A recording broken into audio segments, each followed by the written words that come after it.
सुधांशु जी, शुरुआत आपसे ही करते हुए, बार बार डीएमके के तमाम नेताओं की ओर से यह कहा जा रहा है, हालांकि सुप्रीम कोर्ट, शायद सुधांशु जी तक अभी आवाज नहीं पहुंच पा रही है, वो सवाल नहीं सुन पाएंगे, इस वजह से मैं उनका रुख करूंगी, लेकिन उसके पहले सीधे रुख कर लेती हूं सैयद अब्बास साहब का। सुप्रीम फटकार पड़ गई, इसी का इंतजार किया जा रहा था, अब कम से कम इस तरह के जहरीली जुबान पर लगाम लगती हुई नजर आएगी। सैयद अब्बास जी। चित्रा जी, सुप्रीम कोर्ट ने क्या कहा? सुप्रीम कोर्ट ने जो हमारे पिटिशन लॉयर हैं उनसे कहा कि आप तो हाई कोर्ट भी जा सकते थे, लेकिन आप तुरंत सुप्रीम कोर्ट को आ गए। क्या सुप्रीम कोर्ट को आपने पुलिस स्टेशन थाना समझ के रखा है? उन्होंने कहा था कि आप हाई कोर्ट को जा सकते थे। उसके साथ साथ उन्हें खारिज किया कि ये तमाम जो दूसरे हाइट स्पीचेस हैं उनके साथ टैग नहीं किया जा सकता। उसके साथ साथ चित्रा दिया है, नोटिस जारी हो चुका है 14 लोगों को। नोटिस जारी हुआ है, बिल्कुल बिल्कुल नोटिस जारी हुआ है और रेस्पॉन्स भी सॉर्ट किया है सुप्रीम कोर्ट ने। नोटिस जारी हो चुका है state of government of Tamil Nadu, Udhayanidhi Stalin और तमाम दूसरे जो लीडरान हैं डीएमके के। चित्रा जी, लेकिन मूल पॉइंट पर मैं ये आना चाहूंगा कि हमें ये समझना चाहिए, जो आज रमेश बिडूरी ने कहा, उग्रवादी कहा, एक देशद्रोही कहा, आतंकवादी कहा, किसको? एक दूसरे मुसलमान सांसद को। ये भाजपा को दिखाई नहीं देता। मेरा सवाल है, जवाब ले लेती हूं, बिल्कुल गलत है। कोई भी सांसद इस तरह का बयान नहीं दे सकता है, और इसकी जितनी निंदा की जाए उतनी ही कम है। सुधांशु जी, उनके सवाल पर भी जवाब दीजिए। रमेश बिधूड़ी जी की ओर से जो कहा गया और सनातन धर्म को लेकर, क्या यह माना जा सकता है कि कम से कम नफरती जुबान वाले अब जो नेता है उन पर लगाम लगेगी? सनातन के खिलाफ एक माहौल इस देश के भीतर जिन लोगों की ओर से तैयार किए जाने की कोशिश की जा रही थी। सुधांशु जी। अब्बास साहब, कोई भी चीज की तुलना थोड़ा सोच समझ के करनी चाहिए। रमेश बिधूड़ी जी ने जो कहा वो बिल्कुल गलत है, पार्टी ने भी उस पर कार्रवाई की। रक्षा मंत्री राजनाथ सिंह जी ने फ्लोर ऑफ द हाउस पे माफी मांगी, और वो एक व्यक्ति के लिए कहा जो गलत था। परंतु मैं पूछना चाहता हूं, यहां तो पूरे धर्म के लिए कहा जा रहा है, और उसके बाद उस पर अड़े हुए हैं, और उसके बाद कांग्रेस कह रही है ये व्यक्तिगत निजी विचार है।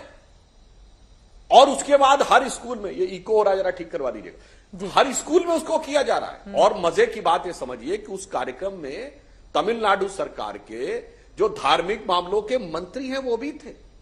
यानी जो मंदिरों का पूरा प्रबंधन देख रहा है वो इस बात की तस्दीक कर रहा है कि मंदिरों से जुड़े हुए इस धर्म को समाप्त करना है। ये तो मैं ये कहना चाहूंगा कि ये तो कॉन्स्टिट्यूशनल पैराडॉक्स हो गया कि आपने जिस चीज की शपथ ली है जिस विभाग के लिए, कि शिक्षा मंत्री कहे कि मुझे शिक्षा व्यवस्था को समाप्त कर देना है, स्वास्थ्य मंत्री कहे कि मुझे अस्पतालों को समाप्त कर देना है, वैज्ञानिक मंत्री कहे, विज्ञान और साइंस एंड टेक्नोलॉजी वाला, मुझे साइंस टेक्नोलॉजी खत्म कर देनी है। मान्यवर, इसलिए मैं कह रहा हूं, और मैं इसका राजनीतिक कारण भी बताता हूं। देखिए, इसके सैद्धांतिक राजनीतिक दोनों कारण है। मुझे राजनीतिक कारण इसलिए नजर आता है कि अचानक 60 साल के बाद ये इतना क्यों उभरने लगा। कारण तमिलनाडु में कहीं ना कहीं उन्हें एहसास हो रहा है कि अब जो उन्होंने 60 साल से सिस्टम बनाया हुआ था वो खत्म हो रहा, लोगों के अंदर भावना बढ़ रही है, और अब हकीकत समझ में आ गई, ओपन एरा का जमाना आ गया। आज देखिए, तमिलनाडु में सबसे ज्यादा लोग मंदिरों में जाते हैं। याद करिए 1990 के दशक में यही सोच के मुलायम सिंह ने गोलियां चलवाई थी कि भाजपा तो कुछ नहीं है, हमारी क्लियर मेजॉरिटी आ गई थी। यही सोचा था बंगाल में 10 साल पहले ममता बनर्जी ने, कि हम तो एक्सट्रीम मुस्लिम पॉलिटिक्स करेंगे, हमें तो केवल कांग्रेस और कम्युनिस्ट को किनारे करना है जी। आज हो सकता वही स्थिति यहां पर हो। डीएमके को लग रहा हो कि कर्नाटक में कांग्रेस मजबूत हो गई, जेडीएस का वोट ले गई, कहीं ऐसा ना हो कि वो हमारा वोट यहां पे ले जाए। और याद करिए, स्टालिन ने पहला बयान दिया था जैसे ही कांग्रेस कर्नाटक। चित्रा जी 2 सेकंड बोलिए। 2 सेकंड तो हो नहीं पाएगा, लीजिए 30 सेकंड बोलिए। सीधे सीधे मेरे बड़े भाई, मेरे मित्र सुधांशु साहब, आप बताइए मुझे, रमेश बिडूरी ने क्या कहा? आप जानते हैं, मैं इसको दोबारा रिपीट नहीं करना चाहता। आपकी पार्टी ने क्या एक्शन लिया है ये प्लीज बता दीजिए मुझे। क्या एक्शन लिया है आपने? हेट स्पीच नहीं था पार्लियामेंट में? आपको हेट स्पीच नहीं कहेंगे इसको? सुधांशु जी 2 लाइन में अब जवाब दीजिए। अरे सनातन पर डिबेट है, उस पर भी कुछ बोल लीजिए। लेकिन सुधांशु जी, मामला तो गंभीर है ना, एक सांसद की ओर से। अरे सैयद साहब, अब्बास साहब, देखिए हद है हिपोक्रेसी की, देखिए हद है हिपोक्रेसी की। एक व्यक्ति को उन्होंने कहा और आपने मान लिया वो पूरे मुस्लिम समाज के लिए। उन्होंने मुस्लिम वर्ड यूज किया क्या? नहीं। यहां तो कहा गया सनातन HIV है, सनातन कोड़ है, सनातन डेंगू है, सनातन मच्छर है। अरे हद होती है भाई किसी चीज को। सुधांशु साहब, मतलब आप लिमिट, अरे एक्शन तो हुआ है, उन पे पार्टी ने नोटिस भी दिया अरे भाई, मतलब आप लिमिट समझिए भाई। एक व्यक्ति को कहा और यहाँ आप कह रहे हैं पूरे, अच्छा बताइए, अच्छा उदयनिधि में क्या एक्शन लिया गया है? अरे सैयद अब्बास जवाब दीजिए, सुनिए पहले, देखिए इसलिए मुझे थोड़ा कई बार आप भागिए मत, सुनिए, उनको बोल लेने दीजिए प्लीज। अरे भाई, आप सब भागिए, सैयद अब्बास जी, उदयनिधि आपने में सवाल बताइए। पूछा है, धैर्य दिखाइए जवाब सुनिए सुनने का। अब्बास साहब, हमने कहा हमारे रक्षा मंत्री जो उस समय वहां उपस्थित थे, सीनियर मोस्ट नेता ने माफी मांगी। बताओ किसी डीएमके के नेता ने माफी मांगी है? बताइए किसी इंडिया के नेता ने माफी मांगी है? बताइए क्या कार्रवाई की है? चाहिए। इसलिए मुझे कई बार क्रोध आ जाता है कि लिमिट होती है किसी भी चीज के ऊपर बात करने की। एक्शन क्या लिया? उन्होंने मुस्लिम वर्ड यूज किया क्या? बोलिए हाँ या ना। अब्बास साहब भागिए नहीं, बोलिए मुस्लिम, अरे क्या मुस्लिम शब्द यूज किया क्या? आपने एक्शन क्या लिया ये बताइए बड़े भाई। ऐसे ही पूनावाला से मैं लेकर आना चाहूंगी, तू मैं नहीं फंसाना है डिबेट को, एक सेकंड सुनिए, में नहीं फंसाना है डिबेट को। और एक चीज यहाँ पर बिल्कुल स्पष्ट कर दूं, रमेश विधोड़ी की ओर से संसद में जिस तरह का बयान दिया गया है, यकीनन वो पूरी तरह से गैर जिम्मेदाराना है, शर्मिंदा करने वाला बयान है। उसकी जितनी निंदा हो उतना कम है और उनके खिलाफ कड़ी कार्रवाई की भी जरूरत है। लेकिन तहसीन पुलावाला जी, अब मैं आ जाती हूँ सनातन धर्म वाले बयान पर। किसी भी नेता की ओर से माफी नहीं मांगी गई। उदयनिधि स्टालिन ने एक लकीर खींची, उसके बाद आ जाते हैं राजा उससे बड़ी लकीर खींचने के लिए गाली देने के मामले में। वो बताते हैं कि नहीं, सामाजिक बीमारियां जिस तरह की होती हैं उससे इसकी तुलना की जाए कुष्ठ रोग HIV से, तो अब कम से कम सुप्रीम कोर्ट की फटकार के बाद या जो नोटिस जारी किया गया है उसके बाद उम्मीद की जाए कैसे जुबान पर लगाम लगेगी। नमस्कार चित्रा जी, अव्वल तो आपके शो में शिरकत करने का मौका मिला इसलिए आपका शुक्रगुजार हूं।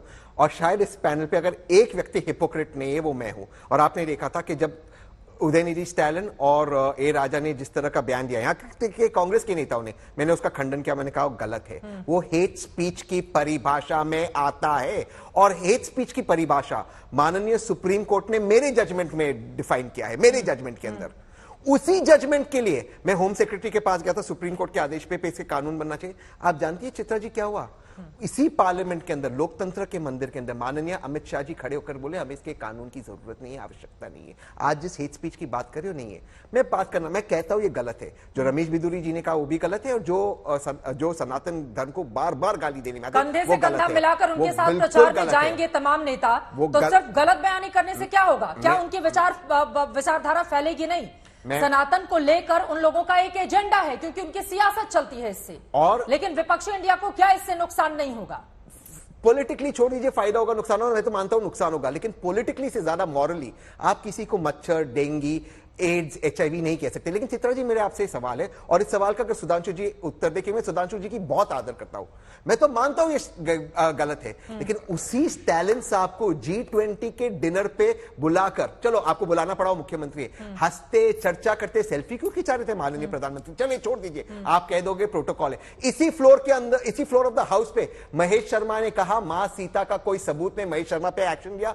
उसी फ्लोर ऑफ द हाउस पे जब नरेश अग्रवाल समाजवादी पार्टी में थे, भगवान राम भगवान विष्णु को जो गाली दिए, उनको कहा गया इनको अरेस्ट करना चाहिए, उनको भाजपा ने उत्तर प्रदेश का श्रेष्ठ नेतृत्व बताया। एक मिनट मैडम, एक मिनट रोकिए, एजेंडा का ये मामला है, बदजुबानी का नहीं, सनातन के खिलाफ सिलसिलेवार तरीके से एजेंडा का मामला है। मैम एक मिनट प्लीज, मैं नहीं समझता हूं, आप मेरी बात समझिए। ऐसा कोई सगा नहीं जिसको भाजपा ने ठगा नहीं। दिलीप बाबू ने जो गाली मां दुर्गा को दी, चित्रा जी आपके शो पे अगर मैं उन गालियों को रिपीट करूं, आप भी 153 to 95A में जेल में जाएगी, मैं भी। उनको प्रमोशन दिया भाजपा ने। भाजपा ठगने का काम करती है, ना हिंदुओं की पार्टी है ना मुसलमान की पार्टी है। मैं जवाब ले लेती हूं, किसी भी हिंदुओं के लिए खड़ी नहीं होगी। मैं आपसे पूछता हूं कितने टेंपल्स को आजाद कराए भाजपा वालों ने? आज 9 साल से ये सरकार ने हिंदुओं के लिए क्या किया इन्होंने? लेकिन बदजुबानी से ज्यादा बड़ा ये मामला है सनातन धर्म के खिलाफ, और अब विद्यार्थियों को भी पढ़ाया जा रहा है, उसको भी रोकने की मांग उस याचिका में की गई थी जिस पर सुनवाई हुई है। फाइल किया तमिलनाडु में बीजेपी की कार्यकर्ता ने सवाल खड़े किया, सुधांशु जी जवाब दे देंगे, उसके बाद बाकी लोगों के पास। मैं याद दिलाना चाहता हूं, तमिलनाडु में पेरम्बूर जिला कोलत्तूर गांव, तहसीन जी सिर्फ 1.5 साल पुरानी घटना है जी। उस गांव में मुसलमानों की आबादी 70% हो गई। उन्होंने कहा कि अब मंदिर में पूजा नहीं होनी चाहिए, घंटा नहीं बजना चाहिए। और जानते हैं उन्होंने क्या कहा? क्योंकि हमारी नजर में यह पाप है, इससे हमारी धार्मिक भावना हर्ट होती है। कोई केरल से लेके कश्मीर तक सेक्युलरिज्म के सूरमा के मुंह से चू निकला हो तो बताइए। और डीएमके की सरकार ने कहा ठीक है मंदिर में पूजा आज से बंद।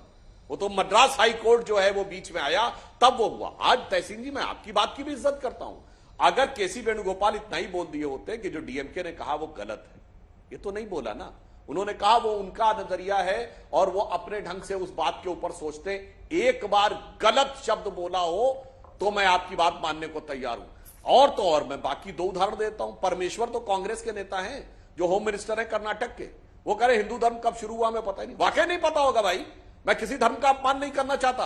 कोई कहता 7,000 साल पहले दुनिया बनी, कोई कहता 14,000 साल पहले दुनिया बनी। सिर्फ हमारे यहां कहा गया है कि बिलियंस ऑफ ईयर्स पहले, और परपिचुअल क्रिएशन एंड डिस्ट्रक्शन जो आज की साइंस मानती है। कार्ल सेगन का वीडियो जाके देख लीजिए, उसने वर्ड इंडियन नहीं हिंदू यूज किया है। केवल हिंदुओं के ancient cosmological calculation modern scientific से मैच खाते थे। परमेश्वर को नहीं समझ में आया। ये बताइए, सतीश जारकीहोली पीडब्ल्यूडी मिनिस्टर तो कांग्रेस के है ना कर्नाटक में, हिंदू शब्द गंदा है। अब ये बताइए, राहुल गांधी की भारत जोड़ो यात्रा में तथाकथित इसी तमिलनाडु में, सुनिए तो इसी तमिलनाडु में ये फादर जॉर्ज पुनिया चल रहे थे ना, जो राहुल गांधी को समझा रहे थे। वो वीडियो अवेलेबल है। शिव शक्ति कुछ नहीं होता, जीसस असली गॉड है। और ये भी कहा था मैं जूता इसलिए पहनता हूं कि इस धरती को अपवित्र मानता हूं। वो पादरी में तो राहुल गांधी के साथ थे। अब बाकी तो हिंदू बोको हराम है और वो है सलमान खुर्शीद ने लिखा, वो सब विषय अलग छोड़िए। ये 3 बातों का उत्तर दे दीजिए। कर्नाटक के आपके मैं उत्तर देता हूं और राहुल गांधी की भारत जोड़ो यात्रा का वो पादरी। ठीक है।